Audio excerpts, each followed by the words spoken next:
Hi viewers, அஸ்ஸலாமு அலைக்கும். இன்றைக்கி பிரண்டை துவையல் எப்படி செய்கிறதுன்னு பார்க்கலாங்க. இது ரொம்ப மருத்துவ குணம் மிக்கது. ஸோ கண்டிப்பாக ட்ரை பண்ணி பாருங்கள். பிரண்டை எடுத்துருக்குறாங்க, ஒரு 10 to 15 கீத்து மாதிரி பிரண்டை எடுத்துருக்காங்க. தேங்காய் ஒரு அரை கப்பு, பச்சை மிளகா 2 காஞ்ச மிளகா, பூண்டு 2 பல், கருவேப்பிலை ஒரு கை குத்து அளவுக்கு கருவேப்பிலை எடுத்துருக்குறாங்க. வெங்காயம், சின்ன வெங்காயம் ஒரு 10 பல், உப்பு தேவையான அளவு, புளி சிறிதளவு. ஒரு நான்ஸ்டிக் தவா வச்சுக்கலாம், ஒரு பேன் எடுத்துக்கலாம். பேன் எடுத்துக்கிட்டு அதில் லைட்டாக எண்ணெய் ஊற்றி நம்ம இப்போ இந்த எடுத்து வச்சுருந்த பிரண்டையை நம்ம அதில் வதக்கிக்கலாம்.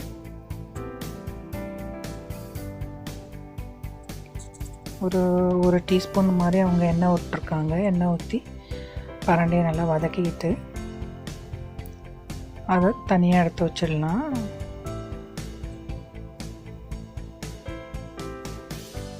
இப்போ அதே சட்டிலேயே நம்ம எடுத்து வச்சுருந்த தேங்காய், ஒரு அரை கப் மாதிரி தேங்காய்.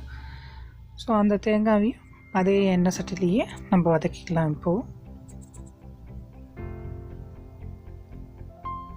ரொம்ப வதக்கலாம், அவங்க ஓரளவுக்கு வதக்கிட்டு அதே எண்ணெய் சட்டியில் இப்போது காஞ்ச மிளகாவை மட்டும் வதக்கிக்கலாம்.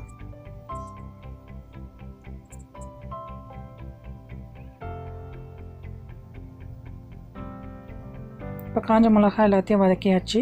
இப்போ நம்ம ஒரு மிக்ஸி ஜார் எடுத்து நம்ம வச்சுருக்கிறது எல்லாத்தையும் அதில் போட்டுடலாம். வதக்கின பிரண்டை, தேங்காய் துருவல், அப்புறம் காஞ்ச மிளகா, பச்சை மிளகா, பூண்டு, கருவேப்பிலை, வெங்காயம், உப்பு, அப்புறம் புளி ஒரு சின்ன நெல்லிக்காய் அளவுக்கு புளி எடுத்துருக்காங்க.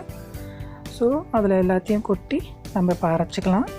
ஸோ ரொம்ப மருத்துவ குணம் மிக்கது, அருமையாக இருக்கும் டேஸ்ட்டு. நீங்கள் எல்லா சாப்பாடு, சாதம் எல்லாத்துக்கும் நீங்கள் போட்டு அதை நீங்கள் சாப்பிட்லாம். இது எப்படி இருக்கும் அப்படின்ட்டு பறிச்சதுக்கப்புறம் சொல்லுவாங்க, கேட்டு தெரிஞ்சுக்கோங்க. பாருங்கள், பிரண்டை துவையல் ரெடி ஆகிடுச்சு. மிக்சியில் 2 ஓட்டு ஓட்டினோம், சூப்பராக அரைஞ்சிடுச்சு பாருங்கள். இதை மாதிரி நீங்களும் துவையலை ரெடியாக அரைச்சி சரி பண்ணி சாப்பாட்டில் சேர்த்து சாப்பிடுங்க. ஓகே, பிரண்டை உடம்புக்கு அவ்வளோ நல்லதுங்க. நீங்கள் வாயு தொல்லை, வயிற்று வலி, கால் வலி, மூட்டு வலி எல்லாத்துக்கும் துவையல் சேர்த்துக்குங்க. நீங்கள் எல்லாத்துக்கும் அந்த பிரண்டையை யூஸ் பண்ணிக்கோங்க. அவ்வளோ நல்லது. வயிற்று வலிக்கு, கண் குளிர்ச்சி, தலைவலி எல்லாத்தையும் போக்கிடும். பிரண்டையை டெய்லி சாதத்துலேயோ, காலையில் தோசை, இட்லி எல்லாத்துலேயும், நைட்டு சப்பாத்தி எல்லாத்துக்கும் நீங்கள் துவையல் அரைச்சி வச்சு சாப்பிடுங்க. ஓகே.